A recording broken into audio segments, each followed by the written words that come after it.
Halo semuanya, selamat datang di El Kasus dengan aku Bielsa. Kali ini aku akan mengulas kasus yang sangat ramai dibicarakan akhir-akhir ini, yaitu terkait tentang vonis bebas Ronald Tanur dan dugaan suap yang menyeret 3 hakim di Pengadilan Negeri Surabaya. Kasus ini tuh nggak hanya mengguncang masyarakat Indonesia, tetapi juga menunjukkan adanya masalah besar di dunia peradilan kita. Dan kita tahu ya bahwa korban dari kasus ini itu sebelumnya pernah datang di podcastnya Om Deddy Corbuzier dan meminta keadilan atas tindakan yang sangat tidak etis dari Ronald Tanur. Mungkin kita nggak perlu basa-basa lagi ya gimana kronologi lengkap dari kasus ini. Mari kita bahas secara mendalam dan kronologis dari awal hingga akhir seperti biasanya. Cari tempat yang tenang, nyaman biar enak dengerinya. Dan mari kita mulai.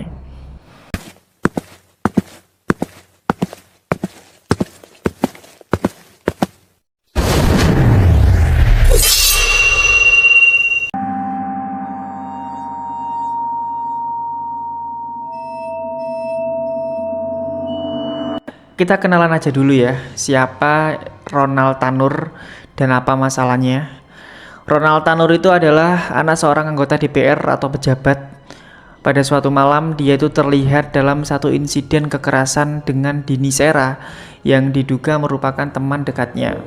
Dan berdasarkan laporan, kejadian ini tuh berlangsung di sebuah tempat hiburan malam di Surabaya. Pada malam itu, Ronald Tanur itu berada dalam kondisi yang cukup mabuk. Ronald terlihat cekcok dengan Dini dan melakukan kekerasan fisik yang cukup parah. Menurut saksi mata juga, Dini itu sempat dipukul dan ditendang hingga mengalami luka serius yang berujung pada kematiannya beberapa saat kemudian setelah kekerasan tersebut. Singkat cerita, Ronald Tanur itu langsung ditahan setelah peristiwa ini dilaporkan. Kasusnya pun juga bergulir sangat cepat ke ranah pengadilan. Bukti-bukti seperti rekaman CCTV dan hasil autopsi itu memperlihatkan bahwa Dini tewas akibat kekerasan fisik. Dan pada saat itu, masyarakat berharap kasus ini diusut tuntas dan pelaku mendapat hukuman yang setimpal. Memang pada waktu itu dia sudah ditangkap dan diadili. Namun sayangnya, disinilah keganjilan itu muncul. Jadi ya, dalam putusan pengadilan yang mengejutkan itu, hakim itu menyatakan Ronald Tanur itu tidak bersalah dan membebaskannya dari semua dakwaan. Lucu banget ya. Si hakim-hakim ini tuh beralasan bahwa tidak ditemukan cukup bukti bahwa kekerasan tersebut disengaja dan menyebabkan kematian korban. Padahal tadi udah jelas ya, ada bukti CCTV. CCTV itu udah jelas banget maksudku. Terus akhirnya dari sinilah muncul kontroversi soal vonis ini. Dan sudah pasti ya memicu banyak kemarahan di kalangan publik dan juga keluarga korban. Mereka itu merasa ada ketidakadilan yang sangat jelas.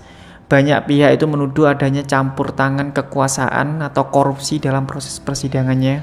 Mengingat ya status Ronald Tanur itu sebagai anak pejabat. Terus akhirnya ya kasus ini tuh langsung viral di media sosial dan berbagai kelompok masyarakat itu mendesak Kejaksaan Agung serta Komisi Yudisial untuk memeriksa putusan tersebut dan para hakim yang terlibat. Itu adalah sedikit penjelasan peristiwa mengenai kronologi awalnya. Sekarang kita beralih ke kronologi awal penangkapan 3 hakim oleh Kejaksaan Agung.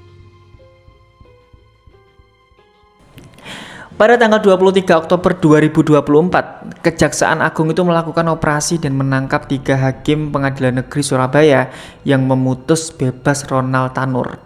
Operasi ini itu dilakukan secara diam-diam dan para hakim itu langsung diamankan untuk diperiksa lebih lanjut. Dan berdasarkan keterangan Kejaksaan Agung, para hakim tersebut diduga menerima suap dalam jumlah besar agar membebaskan Ronald Tanur dari hukuman. Dalam operasi ini, uang miliaran rupiah dan dokumen-dokumen transaksi juga disita sebagai barang bukti. Dan setelah penangkapannya, ketiga hakim tersebut langsung dinonaktifkan dan ditetapkan sebagai tersangka. Kejaksaan juga menyatakan bahwa proses hukum akan berjalan transparan dan tegas tanpa pandang bulu. Ya tentu ya, penangkapan 3 hakim ini tuh sangat disambut baik oleh masyarakat. terutama keluarga korban yang merasa bahwa keadilan itu mulai ditegakkan. Mereka tuh berharap tidak ada lagi intervensi dalam proses hukum dan para hakim serta Ronald Tanur menerima hukuman yang sangat setimpal. Menteri Koordinator Bidang Politik, Hukum, dan Keamanan yaitu Pak Mahfud MD itu menyatakan bahwa korupsi di sektor peradilan itu tidak boleh dibiarkan dan terus mendukung penuh langkah dari Kejaksaan Agung. Komisi Yudisial juga turun tangan dengan memantau jalannya proses hukum dan memastikan tidak ada pelanggaran kode etik yang terjadi selama pengadilan. Kasus ini juga menunjukkan betapa rapuhnya kepercayaan publik terhadap sistem peradilan ketika oknum hakim yang bermain dengan integritas mereka. Ya harapannya ya proses hukum kali ini tuh bisa menjadi contoh bahwa hukum itu harus ditegakkan tanpa kompromi.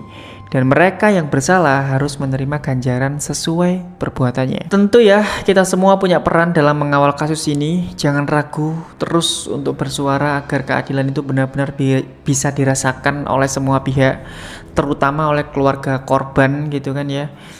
Dan juga di sini aku sedikit ingin menyampaikan terima kasih dan memberikan apresiasi yang sangat tinggi kepada orang-orang yang terlibat menangkap 3 hakim ini itu kan ya.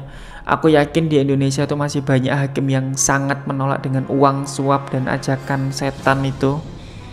Dan menurutku juga kasus ini memang harus dikawal, dan aku sebagai bagian dari masyarakat biasa pasti juga berpikir bahwa ketika ada banyak hakim ditangkap karena kejahatan yang mereka lakukan, dan secara pelan-pelan akan membuat masyarakat Indonesia semakin percaya bahwa hukum di negara ini memang adil, bukan cuma fata morgana. Dan semoga ya tersangka-tersangka ini dihukum tanpa privilege dan memang benar-benar dihukum seberat-beratnya. Ya aku sangat mendukung ini. Ya mungkin aku juga ingin tanya sama kalian yang nonton ini, gimana pendapat kalian soal kasus ini? Silahkan tinggalkan komentar di bawah ini. Kalau misalkan kalian gatel ingin memberikan kalimat-kalimat indah, ya silakan, secara bebas aku mempersilahkan. Dan itulah kronologi singkat dari kasus Ronald Tanur yang selama ini agak janggal dan akhirnya menemukan keadilannya bagi keluarga korban. Terima kasih buat semua yang sudah nonton El Kasus sampai akhir. Jika kalian merasa bahwa konten ini bermanfaat dan suka dengan video-videoku yang lain, silahkan di subscribe dan jangan lupa tekan tombol loncengnya biar kalian gak ketinggalan konten-konten terbaru di channelku. Jangan lupa ya tinggalkan komentar kalian di bawah ini, dan mari kita diskusikan bagaimana kita bisa menciptakan sistem hukum yang lebih baik dan transparan ke depannya. Aku Bielsa dan sampai jumpa lagi di El Kasus selanjutnya.